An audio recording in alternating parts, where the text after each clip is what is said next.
Alright everyone, it is the weekend. Not much has changed on the chart, but things are turning a little bit more bearish on some of the charts, right? The possibility of a pullback is definitely here, so I want to update you guys on the price action just so we're all staying vigilant in the markets. But of course the base case has not changed. Everything I said in my previous videos is still applicable, so I'll make this one short and sweet so I'm not wasting any of your time. First things first, jumping over to the Bitcoin price action, you can see we're still above a lot of volume right now. Let's jump over to this chart. You can see we're getting up into this volume cluster at the highs here, finding some resistance, but I would expect if we do have a top come in, right, if we do have a pullback, probably going to actually swing above some of this liquidity back here, right? So we got some liquidity, some big inefficiencies in the chart there, and that would actually be more bearish if we did that, right? If we swung the liquidity, then we'd probably get a greater pullback, at least down to here at around $61,000, whereas if we just fell now, then I would expect it'd be a quicker sweep above $62,000 just because, you're not going to have the bigger pullbacks until you actually squeeze out all of the shorts. So we'll be looking for one of these two possibilities here on the chart. In my opinion, these are the two most likely to actually play out.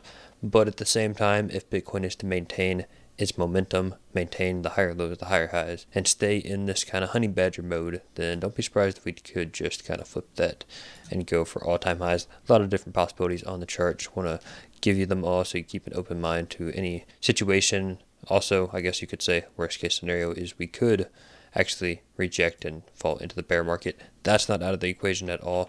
That'll just depend on what the S&P does, what unemployment data comes out as. And we actually had some unemployment data on Thursday that I forgot to cover, but you can see unemployment claims did come in lower than expectations. So that's actually very good to see. Unemployment is going down more than people had expected. So that goes into one of my confidences for us actually going into a much bigger rally into election season at a minimum. And I fully believe that Bitcoin is going for an all-time high, not just a retracement. I don't think we're just going to roll over here. I definitely am under the impression that we're going up to at least $74,000 to $78,000, and then that's where it might be time to start taking some profit. But of course, let's take it day by day. You don't want to be taking profit at $75,000 if we really are going to six figures, which I definitely think is a big possibility we have here within the next coming months to maybe beginning of 2025. Yeah, those are the levels there on Bitcoin. Something else we could look at that might be a little bit more bearish. 4-hour time frame, we still have regular 4-hour bear div, and we have a third drive of the bear div. So definitely something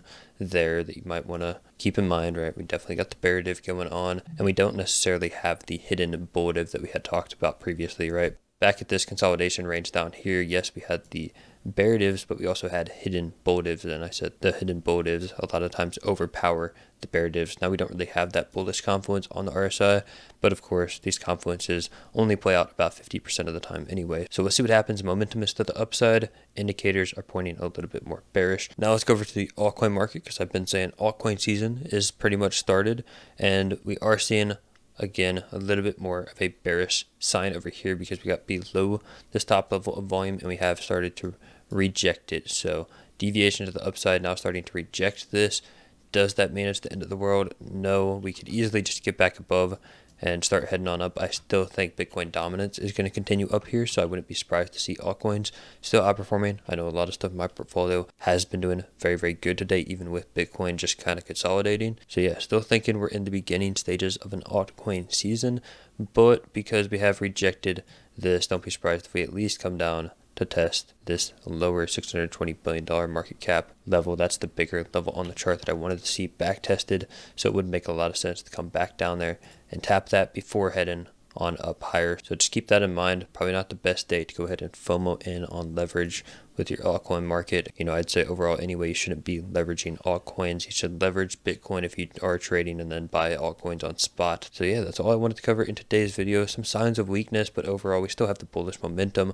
I still think we're going to have a very exciting 2 to 3 months from now. And if we do have a pullback, it'll probably be very short-lived before we do run back up to my target of all-time highs. But if you do have any questions about anything I talked about or just want to join the community for this channel, link to my Discord is in the description down below. Also have a VIP Discord specifically for leveraged trading, and that is 25% off right now. That is not a signals group, but that is to provide actual value to you guys. So if you are at all interested, click on the link, read more about it, decide for yourself if it's worth your money or not. Also, exchange partners, go ahead, check out all those exchanges that all offer their own perks and benefits and exclusive rewards and bonuses if you use my referral links down on the description below to sign up. But with that being said, thank you all so much for watching, and I'll see you all in the next video.